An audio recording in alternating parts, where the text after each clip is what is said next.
Hola. Hola, aquí el Club de Duelo. Sí, gracias por venir. Pasa, siéntate donde quieras. Y vamos justo a empezar, dale. Yo opino que partamos nomás y la gente que viene en camino que se sume cuando llegue, ¿te tinca? Sí, vamos nomás.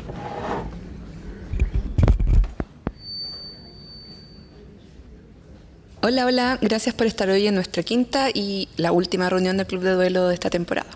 Sí, hoy día ya cerramos este primer ciclo de reuniones que hemos estado teniendo estos meses.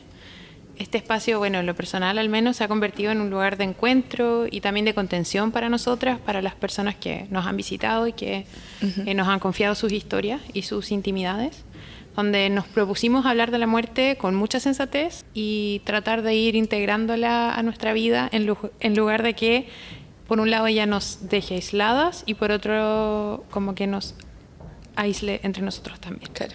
En este encuentro hemos hablado de distintos temas que para nosotras, como parte del club, creemos que son importantes de conversar y también que son importantes de que las personas que estén acompañando a alguien en duelo también lo sepan.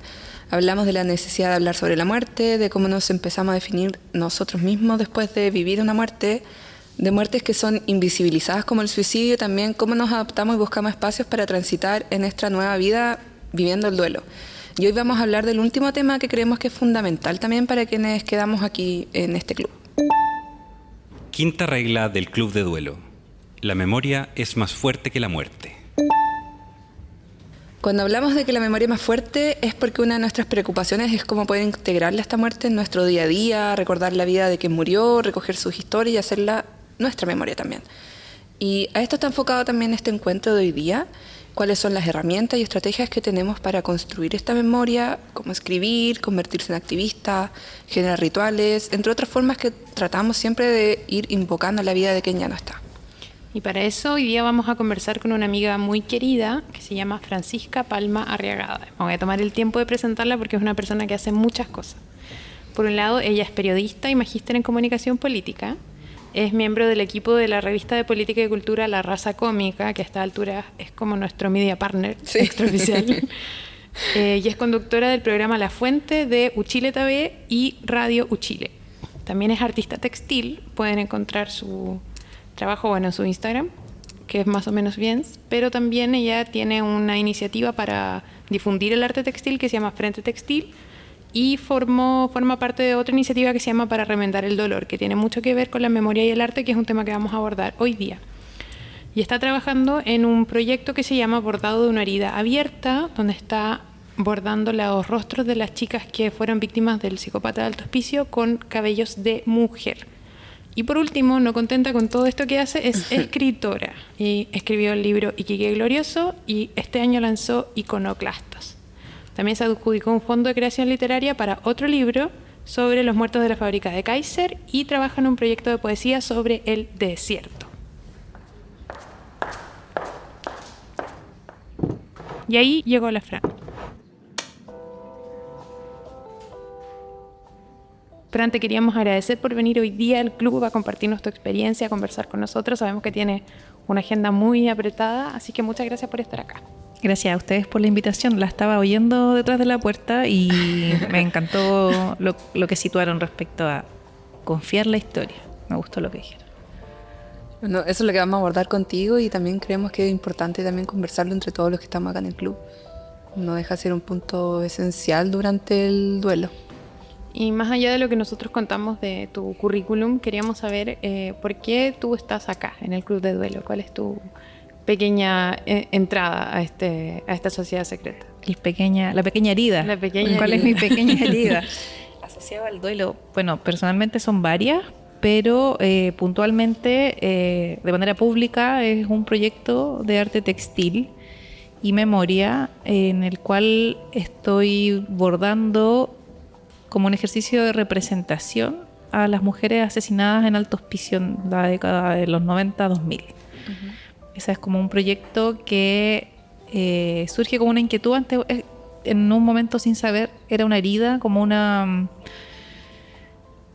un duelo por gente que no conocí, porque no las conocí, y tuve siempre la inquietud de qué hacer con ese dolor, con esa quizá inquietud. No sé si es un dolor de duelo, de cómo se siente el duelo de cuando alguien cercano muere. Pero era al menos una pequeña, quizás, no sé cómo describir la magnitud, una pequeña herida abierta aún. En que también, para contextualizar, tiene una relación como muy biográfica contigo porque tú eres de Alto Hospicio. Sí, esa es la pertinencia realmente, porque creo que fue un hecho de conmoción pública. Para quienes quizás no saben, situar un poco, Alto Hospicio está en la región de Tarapacá, cerca de Iquique, y entre el 98, 99, 2000, una persona, bueno, no se sabía en ese momento, pero comenzaron a desaparecer algunas jóvenes y mujeres en la comuna de Alto Hospicio, y por negligencia del Estado, por omisión del Estado, llegaron a su destino final, y también por esa omisión no fueron buscadas, no fueron acompañadas a sus familias. El Estado no, al contrario, fueron discriminados porque la comuna tiene un alto nivel de pobreza, hasta que finalmente dieron con estas chicas que estaban abandonadas en el desierto, muertas, violadas en ciertas zonas de la comuna. Y esos rostros fueron apareciendo en las calles. Yo era chica, tenía 11, 12 años. Como se busca, era bien desconcertante porque se pierden niñas, mujeres de mi territorio, porque yo voy al colegio, que por suerte estaba cerca de casa. ¿Por qué se pierden? Y siempre estuvieron representadas en la prensa. Sus rostros son fotos que salen en la prensa. Obviamente sus familias tienen probablemente sus retratos más íntimos y personales en casa, pero la imagen que hay de ellas es siempre en la prensa. Y esta inquietud de qué hacer con este dolor, con esta historia tan compleja, dolorosa, violenta, por sobre todo, me llevó a asociar otras inquietudes que tenía, como el arte textil. Después podemos hablar del material, porque una cosa es bordar y otra cosa es bordar con cabello. Y la idea de esto es justamente representarla desde otro lugar, que sus rostros emerjan desde otro lugar. Perfecto. Para ir entrando en el tema de la memoria y su diálogo con la muerte, acá en este club todos sabemos que la muerte es una cosa muy grande, muy enorme, muy pregnante, muy absorbente. A mí me acomoda decir que es como una especie de hoyo negro que tiene como esta potencia de succión que se va llevando las cosas que están alrededor, todo lo que va orbitando alrededor de la muerte. Y para mí al menos es muy fácil de repente que esa sensación se vaya comiendo como todo lo demás. Pero también pienso que quizás durante un tiempo es sano dejar que eso tenga su efecto, no pelearlo, sino que las cosas medio que se van acomodando solas. Pero al menos a mí me pasó que llegó un momento en que empecé a sentir como una necesidad de moverme de ese lugar oscuro del dolor. No sé, Fran, si esto es algo que también a ti te da vuelta a raíz de esto mismo que conversamos, como cómo transitar de este trauma inmediato que produce la muerte, que ya una muerte incluso en un contexto cotidiano, doméstico, como puede ser en mi caso la muerte de mi papá por una enfermedad, o un femicidio. O sea, son dos muertes muy distintas, pero las dos tienen algo violento para la persona que se entera de esta muerte, digamos. Algo doloroso. ¿Cómo hacer una resignificación de ese dolor? ¿Es necesario hacerlo? ¿Es natural que ocurra? ¿Es algo que hay que apurar, que no hay que apurar, que hay que darle tiempo? ¿Cómo aparece de este pantano que es la muerte? ¿Cómo empieza a salir a flote el concepto de la memoria para ti? Yo diría que no hay fórmula, pero desde la experiencia de este proyecto y de mi inquietud con este suceso sistemático de muerte y violencia, diría que fue con los años que me di cuenta y dimensioné quizá el impacto que había tenido, o sea, el impacto social, porque esto es un proceso social, fue un proceso de conmoción pública. Estuvo siempre situado desde el morbo, o sea, no digo que hay gente que no lo haya dimensionado desde el feminismo, desde la empatía, pero así como en el relato macro, como bien, bueno, ahí hay gente que estudió cómo se cubrió en términos de prensa, Pero como les decía yo, era chica. Tampoco un bebé, pero era chica, tenía 12 años. No sé si lograba dimensionar lo que significaba vivir en un lugar donde había pasado algo tan aberrante. ¿Y qué tanta diferencia había con las edades de las chicas y la tuya? Ellas eran como una generación mayor. Yo tenía 11, 12, 13 y ellas 15, 16. Eran más adolescentes. Yeah. Pero igual era cercano, pues, Sí. entonces... Y no había como, disculpa que te interrumpa, como un ambiente un poco de cuídate, como familiar o social, una especie así. Simbólicamente simbólicamente operan las fronteras, pero Alto Hospicio tenía un centro que era como el centro urbanizado, con casas sólidas, que era donde yo vivía. Yo vivía en el centro de Alto Hospicio, muy al centro, muy cerca de mi colegio. Muy pocas, o sea, 2 cuadras, muy cerca. Entonces, no me iba a pasar, porque yo no tenía que tomar un transporte para ir, cuando no había transporte para ir. Las chicas tomaban taxis pirata, que era esta psicópata, que fue el grado de exposición. Por eso hay autoras o también unas historiadoras que conozco que hablan de un estado necropolítico, que es un estado que por omisión genera escenarios que generan vulnerabilidades y este tipo de violencia. Y en este caso opera ese fenómeno puntualmente. Entonces en ese momento no sé si me daba cuenta que eso era algo que me podía afectar. Sí. Hasta que aparecieron las niñas, se hizo todo este trabajo de pericias, que también ahora lo veo y es como... Hay un video de TVN que es Requiem de Chile, hay un episodio sobre este velorio. Y me acuerdo de chica haber ido con mi mamá a ver cómo pasaban las carrozas de las chicas, porque bajaron del Alto Hospicio a Iquique al cementerio. Yo creo que ahí fue como, ¿qué onda esto? ¿Qué onda esto? Pero en un grado de infancia. Todas las carrozas juntas. Hay como 2 chicas que parece que se fueron a otro cementerio. Yeah. Pero fue un funeral masivo. ¿Hicieron el funeral juntas? Sí, lo hicieron juntas. Y después más grande, ya en la universidad, oí a una chica de Argentina que estaba bordando con cabello. Y me impactó esa operación.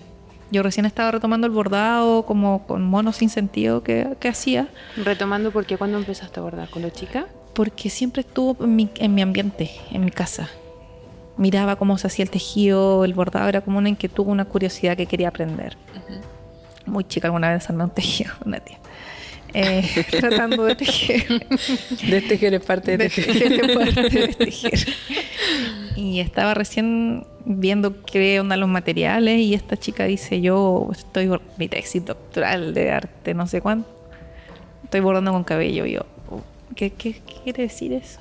Ella estaba haciéndolo desde otro lugar, desde una práctica como minimalista, era como un proyecto así. Y yo tenía el pelo muy largo, ahora también lo tengo muy largo. Y dije, no sé, se me cruzó que podía probar lo que ella estaba haciendo y que mi cuerpo podía hacer ese material. Porque en un momento el proyecto era solo mi cabello. Y por otro lado estaba la barrera de que no tengo una formación de arte y mi idea era bordar rostro. Entonces era como, ¿cómo bordo un rostro si no sé dibujar un rostro? Como un palito. Claro. Como monos de palito. Entonces ahí fue un desafío como de ir encontrando la materialidad y en la medida que ese proceso avanzaba, que fue a partir del 2016, llevo años en esto con el tiempo disponible que tengo para entrarle al proceso. Y ahí fui descubriendo ciertas claves más teóricas, más subjetivas de elaboración del proyecto que ahora les puedo contar. Pero darme cuenta de que eso era un duelo, yo te diría que fue reciente, cuando ya era más grande, cuando ni siquiera quizá cuando partí con la idea de hacerlo. ¿Tampoco era el concepto de memoria algo que tenías como tan consciente? Memoria sí, pero duelo no lo sé. Quizá ahora que estamos hablando lo puedo situar también desde el duelo. Sí. También es como un acompañamiento al duelo. Como está haciendo un homenaje y también representa algo para su familia. O que haya estado como más impactado directamente con la muerte de las chicas también. Sí, como siempre he tenido la inquietud de ser muy respetuosa con esa memoria personal de esas familias. He podido comunicarme con algunas de esas madres, explicarle con una carta de qué se trataba y todo. Pero por otro lado también es como no las conocí, quizá muy poca gente, o solo su entorno las conoció más directamente, pero su muerte es un hecho social, es un hecho público, lo que no quiere decir que tenga que abordarse desde la violencia, sin respeto, sin sensibilidad, pero creo que es parte de la memoria de ese territorio de Alto Hospicio, de esa región, de quienes crecimos ahí. No sé si hay una intención directa de que esto se olvide, pero sí hay un relato de que Alto Hospicio es más que eso, y sin duda, sí, ese pueblo es más que lo que pasó. Yo cuando me vine a estudiar a Santiago decía que era de Alto Hospicio, era como, el psicópata de Alto Hospicio. Alguna vez alguien me preguntó una aberración como, ¿y a ti te violó el psicópata de Alto Hospicio? Alguien de la universidad. Entonces era bien como solo eso. Sin querer encapsular Alto Hospicio en eso, es una parte de la historia que no hay que olvidar. Claro, hay que darle el espacio que ocupa también. Y elaborarlo, no sé si... Y resituarlo. Elaborarlo, revisitarlo. La memoria en Alto Hospicio, en el caso de las niñas, hay un memorial que se instaló, te diría que por la lucha de las familias y de las organizaciones. Hay un memorial que está ahí en la entrada de Alto Hospicio. Y creo que siempre es bueno ir entrando a esa memoria de distintos lugares. Desde la literatura, hay un libro de Diego Zúñiga que entra en la historia. Desde, el arte esto. Hay eventos culturales que se han hecho el año pasado se cumplieron los 20 años del hallazgo de los cuerpos de las chicas, y hubo un acto, la organización feminista está súper activa en esta memoria. Entonces es una memoria compartida, o está en elaboración constante.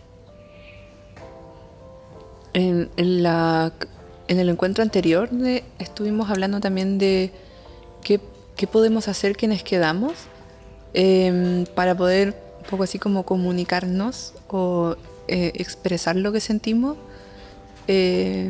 con respecto a esta persona que ya no está. ¿Tú qué piensas? ¿Qué otras herramientas encuentras que podrían ser? O sea, tú encontraste el bordado, pero también te relacionas en un mundo de artistas. ¿Cómo crees que también el arte es como un lienzo para poder como ir plasmando el duelo? Cuéntanos un poquito de eso también. O sea, disciplinarmente el periodismo es un espacio que nos abre muchas dimensiones de contar, de comunicar, de emitir opiniones, pero llega un punto en que el periodismo no puede salirse de las opiniones, de cierto marco de veracidad y cierto registro. Comillas, objetividad. Entonces creo que el arte tiene esa potencialidad de darte la libertad de decir cosas que quizá desde un contenido periodístico no puedes. Por ejemplo, hay otro caso de violencia en Alto Hospicio que también no es tan directamente vinculado, pero simbólicamente sí. Hay un detenido desaparecido en Democracia. Y yo acompañé ese proceso de visibilización de esa historia, que fue el 2015. Estoy hablando de José Vergara, desaparecido por Carabineros de Chile, desde su casa. Lo acompañé periodísticamente, me encargué colaborando con la familia de que esta historia se supiera en la prensa local, nacional. Ya van a ser 10 años, este otro año de la desaparición.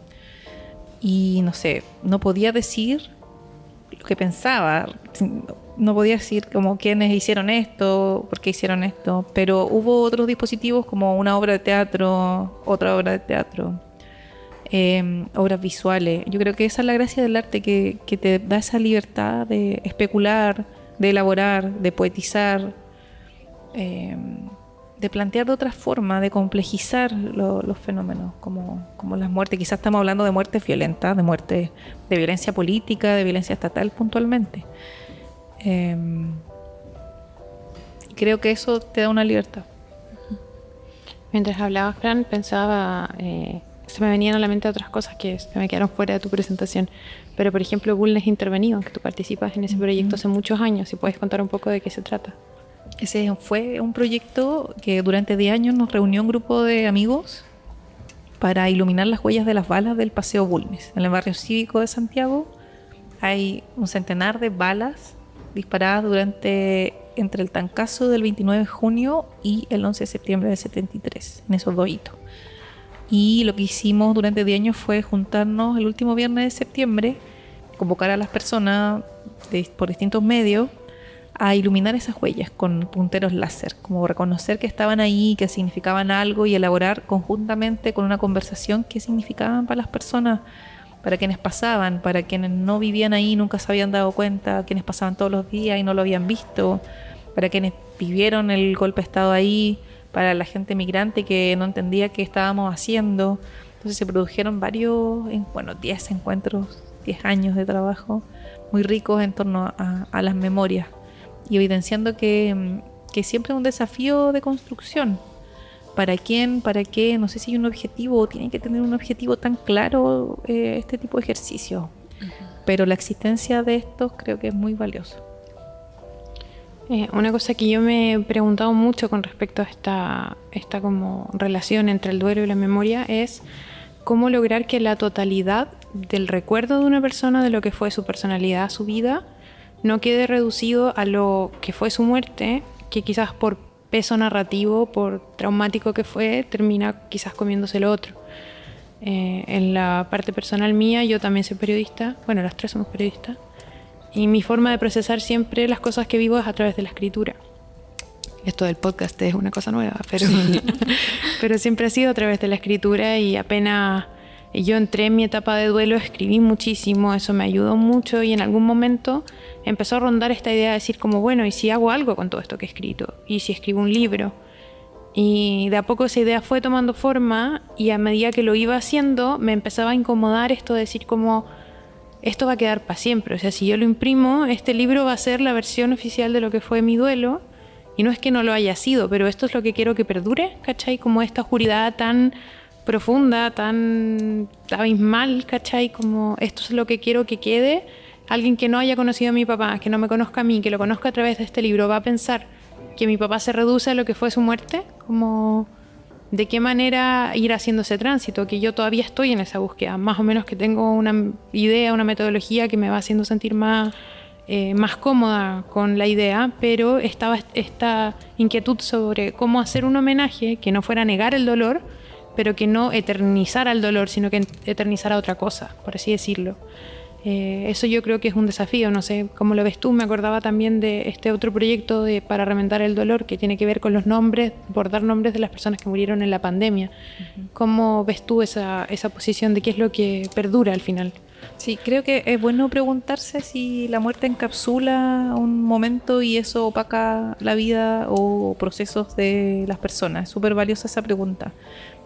Quisiera traer 2 ejemplos que no son del arte textil, pero también quiero ir a para remendar el dolor, que es un libro que escribió un colega que se llama Javier García Bustos, que es un diario de una desaparecida, que por ejemplo el tema de la memoria de las personas víctimas, entre comillas, de la dictadura, también pasa ese fenómeno de eclipsar una vida, una subjetividad por un suceso funesto y violento.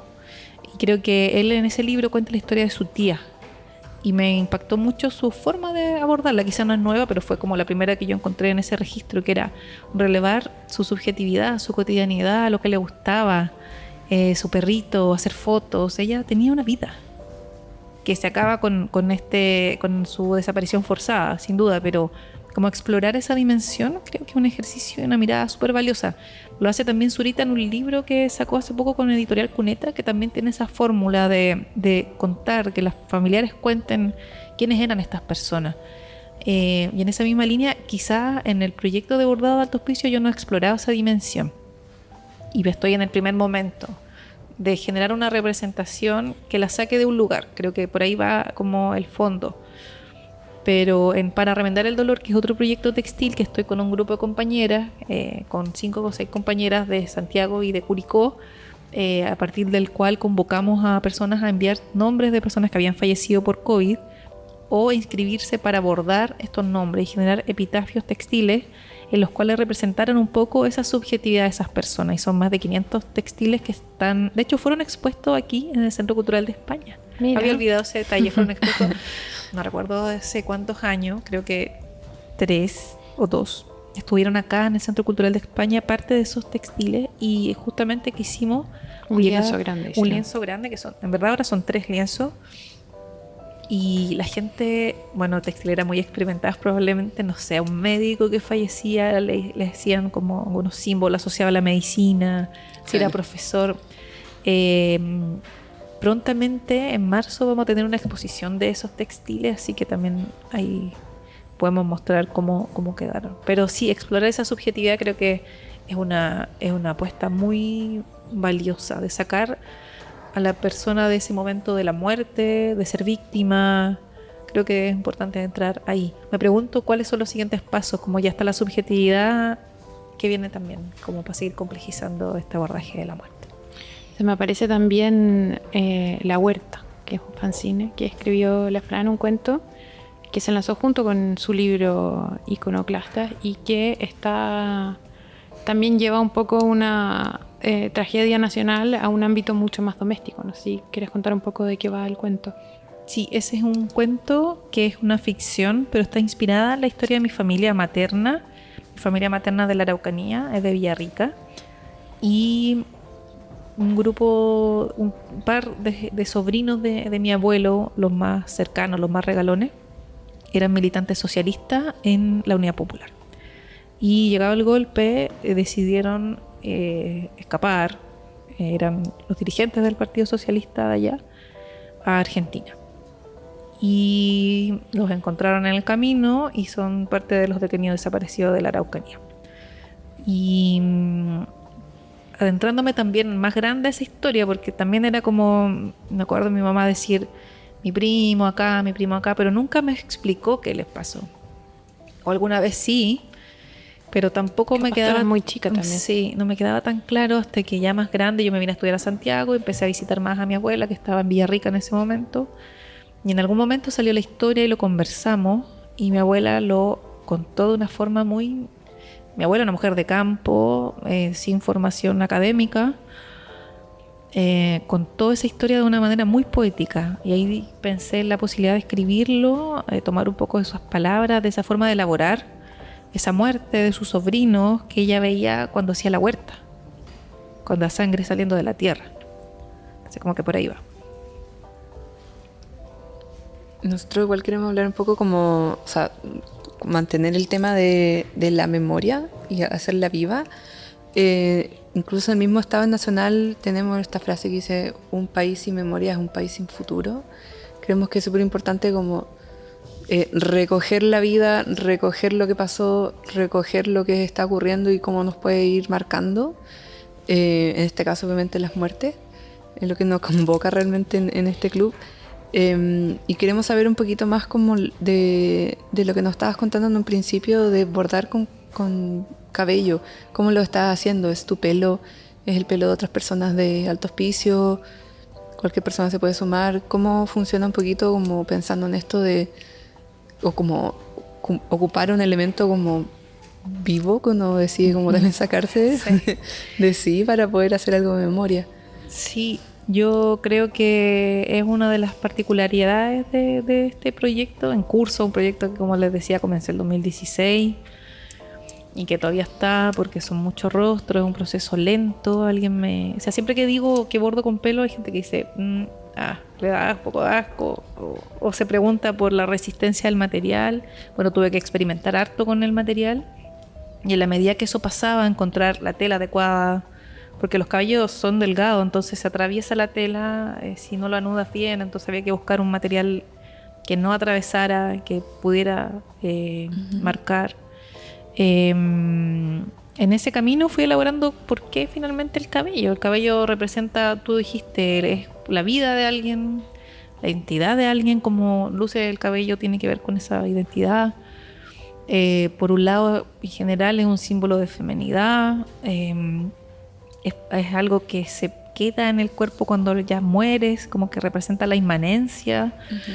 Es un material biológico, yo lo denomino así, es un material biológico que en un primer momento era yo que ponía ese cuerpo para que se representaran estas mujeres de otra forma, pero bajo la idea de que había que colectivizar esta elaboración, fue que pensé en invitar a más mujeres que donaran cabello. Y a la fecha te diría que más de 30 personas me han donado cabello, que se les cae, gente que se corta los pelos largos, como alguna vez lo hice yo el 2019 para la revuelta. Dije, no, yo me voy a cortar el pelo. Tengo así como 60 centímetros de cabello, así. O sea, con eso podría abordar demasiadas personas, porque en verdad es mucho. Pero hay muchos cuerpos dispuestos ahí en esa memoria. En los rostros y en otros dispositivos asociados hay palabras, hay espacios que, bueno, monté esto en una exposición en Iquique y consideré otros dispositivos, no solo los rostros. Muchas personas me dieron trenzas, cabelleras completas y logré conformar 16 grandes volúmenes de pelo, y eso también están como cuerpo representando a estas mujeres. Hay unos objetos que de alguna forma representan que es un proceso constante, que es una tela con hartas agujas para pinchar más pelo, para que más gente se sume, como más con la idea de colectivizar. El territorio como mapa también. Hay una carta que estoy bordando a las niñas. Son hartos dispositivos, en verdad. Y también pensaba que el pelo también es un espacio de libertad, ¿no? Que esto de decir, bueno, me corto el pelo, total, el pelo crece, me lo tiño, me lo pongo de colores, me lo rapo. O sea, hay como una cosa que se entiende desde las mujeres que usamos el pelo largo, me imagino hombres que lo hacen también, pero proporcionalmente, al menos en la sociedad que vivimos, más de las mujeres, como decir, bueno, yo veo lo que hago con mi pelo, como que mi pelo es mi espacio de libertad también. También está esa dimensión, es que hay muchas dimensiones, cada persona le puede dar como esa subjetividad al cabello, como por qué significa, pero son conceptos que están todavía abiertos también a ser elaborados en relación a este proyecto. También es un lugar de sujeción, si te toman del pelo, por ejemplo. Está el ADN en el pelo. Yo todavía no me meto en esa dimensión, quiero entrar en esa dimensión, cómo se extrae el ADN del pelo. Me gustaría tener una imagen microscópica del pelo también que hay ahí. Creo que hay muchos sentidos que están circulando en esa materialidad, y esa es la gracia, que cada uno puede entrar en esa, simbolizar, representar qué significa eso del cabello. ¿Y cambió tu relación personal con el pelo una vez que empezaste a trabajar en este proyecto? Sí, de partida confirmé que por más delgado que sea el pelo es súper resistente. Uno piensa que al bordar se va a cortar, y no es tan usual que se corte. Hay pelos más gruesos que son hermosos porque rellenan más rápido la imagen y no se cortan nunca. Pelos más delgados que hay que tratar con más cuidado, pero no se corta. No sé, que lo tire muy fuerte, digamos. Y resiste mucho. También ahí hay otro símbolo, la resistencia. También en este camino de empezar con esto, expuse en la Universidad de Chile en una sala Mujeres Públicas, y ahí me encontré con que el bordado en pelo, bueno, no es nuevo, no era novedad, y en la historia de Chile está presente.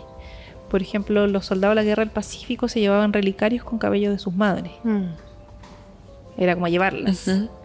La inmanencia, esa presencia, como que ahí se esconde la subjetividad también. Hay un cuadro de una de las hijas de Javiera Carrera bordado a su madre con cabellos. Wow. Eso está en el Museo de Historia Natural, Histórico Nacional. El que está ahí en la plaza. Sí, que no he ido a ver, qué bueno que lo hablé para ir a verlo. No lo he ido a ver. Fue hace poquito, pero no sabía. Que no sé si está en la nueva curatoría, habría que ver si está disponible, pero sí, hay que visitarlo. Históricamente, tu relación con tu pelo, ¿cómo fue? ¿De niña, de adolescente? ¿Te peinabas? ¿Te peinaban? Digo, porque tu adolescencia fue bien masculina, por así decirlo. Estaba tu papá, estaba tu hermano, como que... Sí, no me imagino a alguien haciéndote trenza. No, mis vecinas principalmente. Pero yo creo que, no sé, si a ustedes, chicas, les ha pasado que el pelo que te toca, el pelo que no te gusta. Es como, quiero cuando ser chica, crespa, si soy lisa si eres crespa. No sé si era un lugar tan de conflicto, pero cuando chica me cortaron, 5 años, me cortaron el pelo, melena, corte pelela, que le decían en esa época, y fui víctima de bullying de mi hermano mucho tiempo. Entonces no me gustaba por esa parte. Y después era como, no, no sé si lo tenía tan presente en realidad, como que no sé si fue tanto tema. Después, como en la época del colegio más grande, como que me lo teñía, me lo alisaba. Claro. Pero tampoco era determinante. Claro, es más experimental que otra cosa. Sí, ahora tiene este significado que es como material, pero no sé, en algún momento me pasó que cuando te bañas y se sale el pelo, era como, no, mi material, y como que tenía un apego horrible. Y ahora como, en verdad tengo mucho pelo. Claro. Mi material. Mi material. Estoy yendo por el desagüe. Pero ahora pienso no, porque también esa es la gracia, y viste, hay otro significado. Siempre crece, siempre está, no se va a acabar. Sí. Va contigo. O sea, yo puedo ir a la China y tengo mi rostro que yo estoy bordando en ese soldo. O sea, si no tuviera una aguja, ahí jodí. Claro. Pero puedo solo tener la aguja y la tela. Y se hace la obra.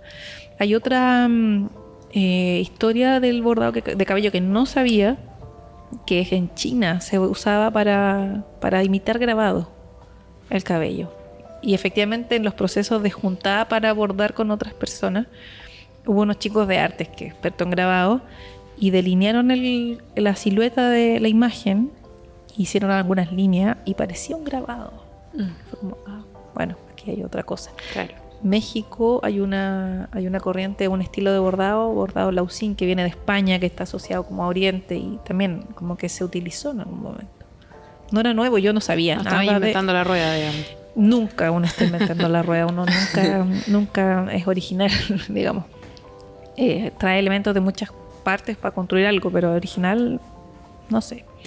Pero yo no sabía todo esto y fue como, mira vos. Hay una idea que me quedó flotando de la conversación con respecto al tema del memorial como oficial, por así decirlo, que está en la entrada de hospicio, y como esta no conformarnos con los memoriales que ya tenemos, ¿no? Que la memoria no quede anclada a un único espacio de memoria, y quizás ese trabajo de diversificar la memoria y decir, bueno, ¿de qué otra manera la traigo a la conversación? ¿De qué otra manera la vuelvo a la vida de alguna manera?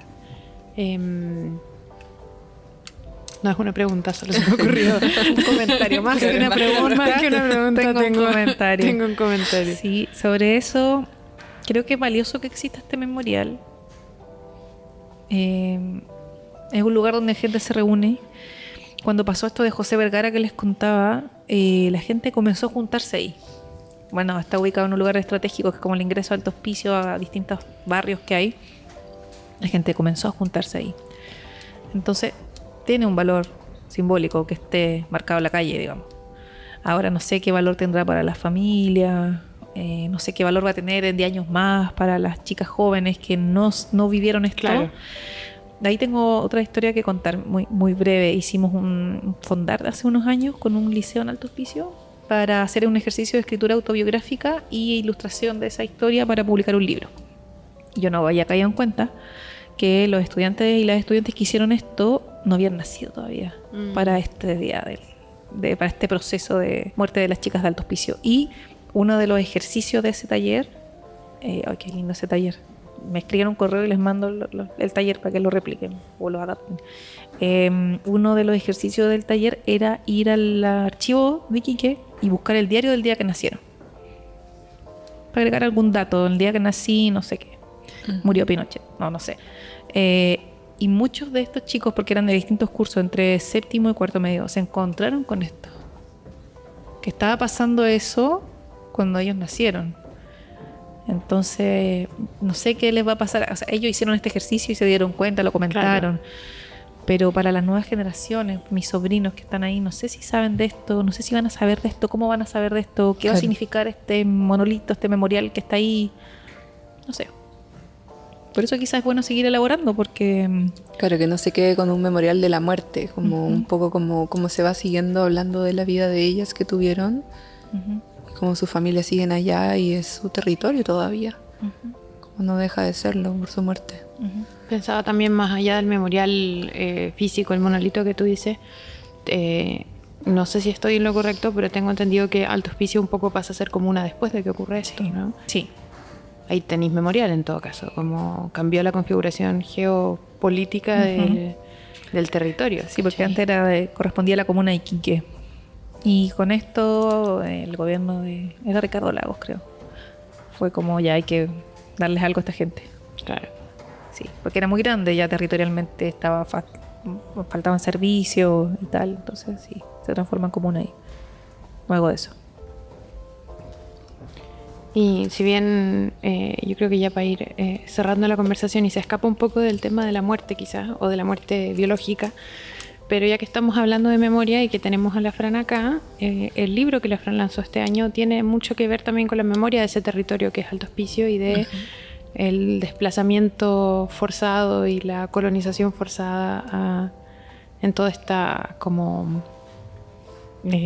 ¿cómo se llama? Como mezcla que se da en ese territorio entre que era peruano, fue la guerra, pasa a ser Chile, qué significa ser de Chile, las memorias de las personas que tuvieron que migrar de un lugar a otro buscando una vida. Si nos puedes contar un poco más de tu libro y de por qué abordar ese tema. Sí, quizá también tiene que ver con la memoria, como la literatura como un lugar para contar, para elaborar y... Tú lo decías, Consue, generar una versión. Yo siempre, o sea, alguna vez alguien me lo dijo hace muchos años cuando lancé el primer libro sobre Crónica de Iquique, que finalmente lo que uno presenta, lo que uno genera es una versión. Y me parece que está bien que sea una versión, que no clausure quizá eso, que no pretenda ser una verdad oficial. En ese caso era un libro de crónica periodística, en este caso es ficción. Ahí confluyen varios de estos elementos como el territorio, la historia, las contradicciones también. Por sobre todo yo creo que es un libro que evidencia muchas contradicciones de lo que es el territorio o lo que era en los 2000, porque el contexto del libro es pasado en los 2000. Es como cuando yo iba en cuarto medio, 2005, 2004, es pasado lo de las niñas, pero antes de la hora. Es como en los MP3, la Coca-Cola Express, Rojo Fama contra Fama, como ese imaginario de esa época. Y sí, quizá evidenciar las contradicciones. Quizá donde está más presente la muerte es en el otro libro que estoy trabajando ahora, que es sobre los muertos en la bodega de Kaiser, que es este 20 de octubre se cumplieron 5 años de ese hallazgo de esos cuerpos, de esas 5 personas. Ahí está más elaborada el tema de la muerte desde otra dimensión, como más biológica aún que el bordado con cabello. Es como un poco tanatológica esa escritura. Y creo que aquí aplica mucho esto de que el arte, y en este caso la escritura, es otro lugar para abordarlo. Porque, no sé, esta historia en la prensa se abordó, desde el periodismo se abordó. Alejandra Mato hizo un gran reportaje. Hoy día las familias están siendo acompañadas por un grupo de personas muy comprometidas en búsqueda de esta justicia, de esta verdad de lo que pasó. Pero hay cosas que ellos quizás no pueden decir necesariamente o no pueden elaborar. Ojalá que lo pudieran decir, ojalá que lo digan. Creo que todos pensamos que pasó realmente, que el Estado de Chile es el que asesina a estas personas. Pero se puede abordar desde lo poético.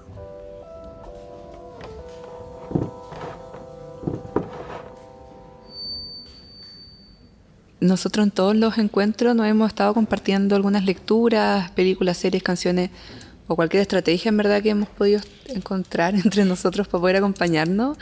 Una especie de inventario de recomendaciones.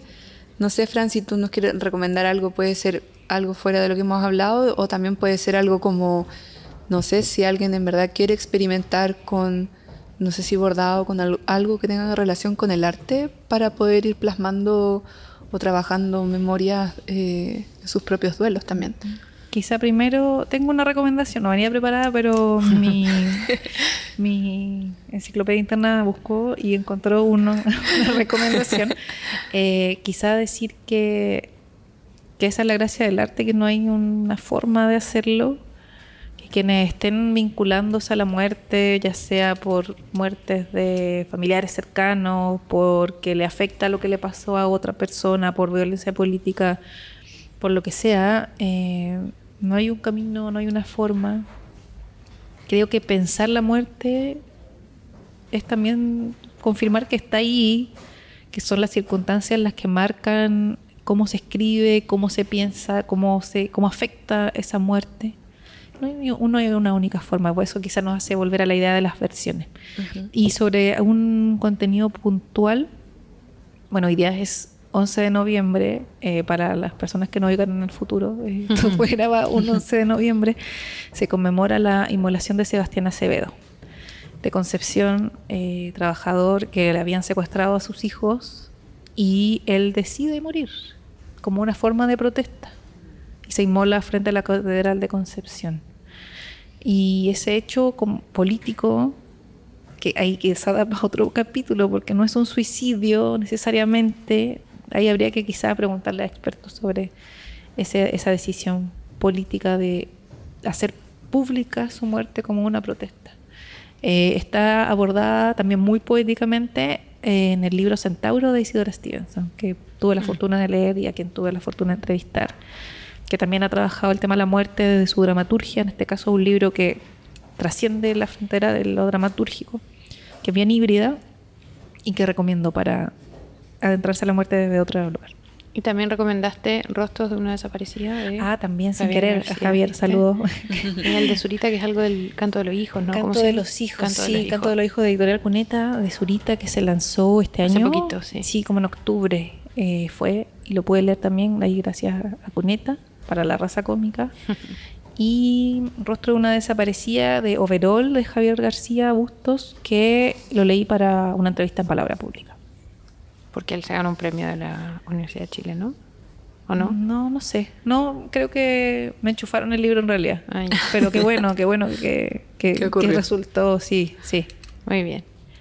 Yo hoy día traje mis recomendaciones premium. Las traje para el último capítulo. Se guardaron. Tan buenas que yo podría hacer un capítulo entero para recomendar estas cosas que voy a recomendar. Lo primero de todo es la obra de teatro Imprenteros, de Lorena Vega y Hermanos, que de hecho pude ver con la Fran en Buenos Aires. Okay. Es una obra argentina que está todo el tiempo montándose en Buenos Aires, así que si tienen la oportunidad de verla, hace poco yo vi una amiga que andaba en Buenos Aires y la andaba viendo. Última temporada y nunca la última temporada. Tiene 5 temporadas, llevan muchos años con la obra. Si no la pillan, el libro, que es un libro objeto en sí mismo, está en Busca Libre. Ediciones Documenta de Córdoba, gran editorial. Sí. Gabriela Jalac ahí haciendo el trabajo. Y también está estrenándose un documental que todavía no ha llegado a Chile, pero quién sabe, capaz que llega el otro año el FIDOX o algo así, no sé. Ojalá. La obra, la dramaturga y sus hermanos evocan el recuerdo de su papá, que tenía una imprenta en la que trabajó toda su vida y que murió hace un tiempo. Y lo que detona la escritura es que desde que su papá murió, a ellos se les cierra el acceso a la imprenta porque su papá tenía unos hijos menores de otra pareja que tienen la llave y no los dejan entrar. Entonces, como respuesta a esa negación de ese espacio, que es un espacio de memoria para ella y que tiene que ver con la personalidad de su papá, y una manera de mantener vivo a ese papá imprentero y todo lo que eso generó en ellos como hijos, que no necesariamente fue algo bueno, tiene muchos matices y está retratado de una manera muy humana, muy real. Ellos escriben esta obra en conjunto. Es una obra maravillosa que yo la recomiendo a ojos cerrados. Si me la pillo de nuevo, la veo de nuevo. Me la lloré entera, me compré el libro, regalé el libro, me lo compré de nuevo por Busca Libre y así voy a hacerlo eternamente.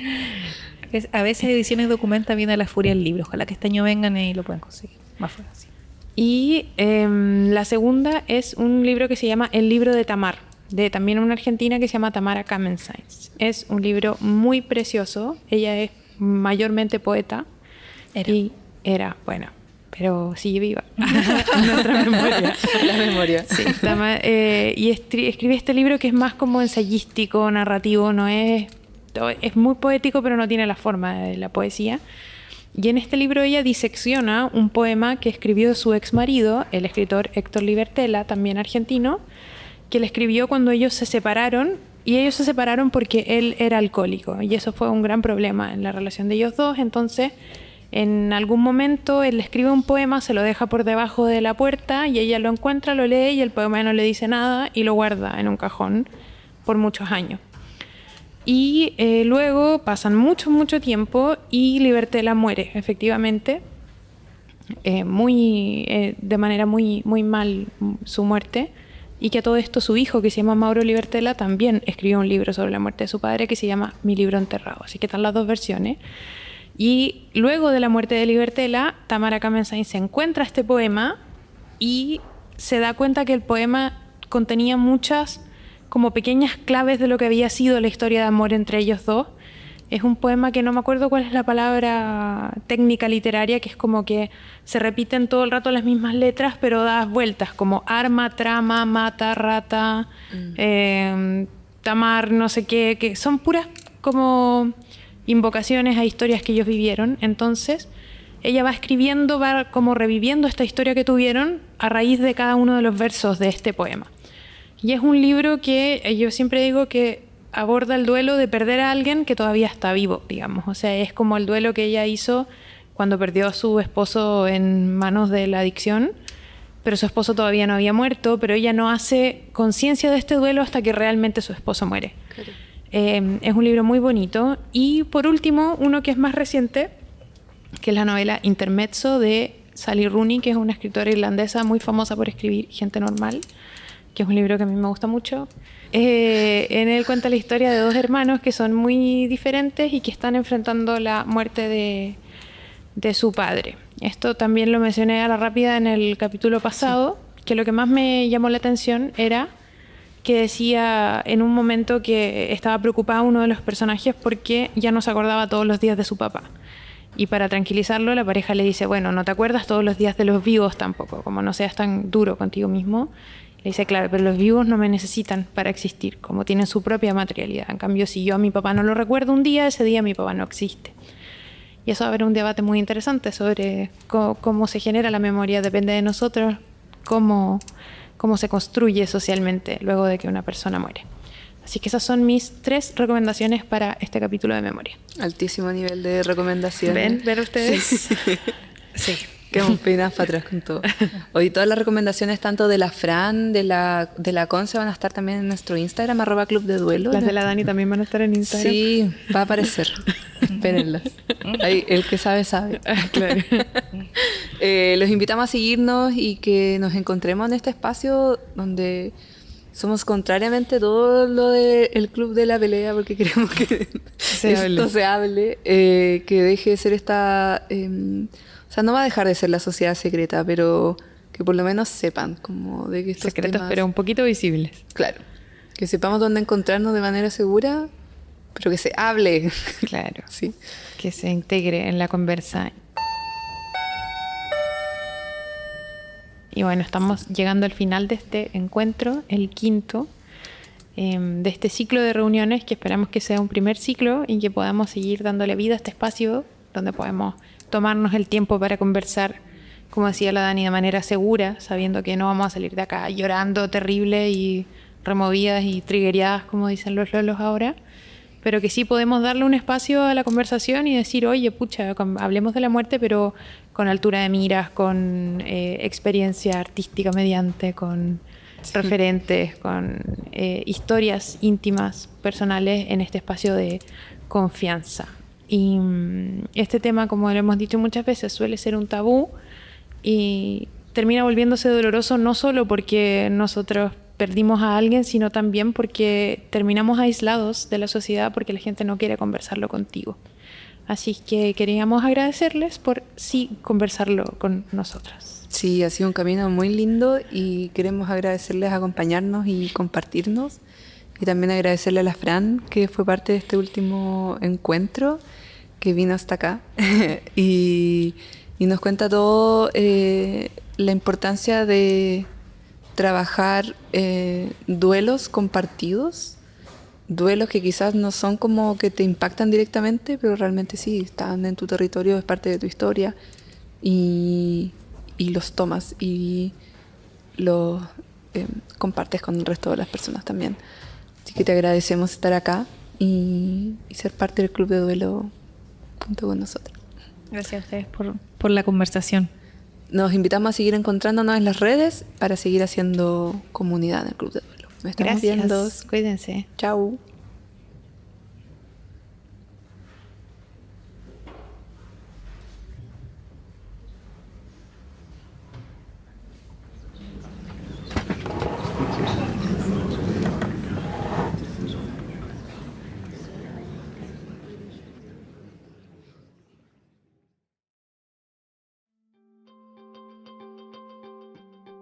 Esta producción sonora fue realizada en los estudios de Radio Inventada del Centro Cultural de España en Santiago.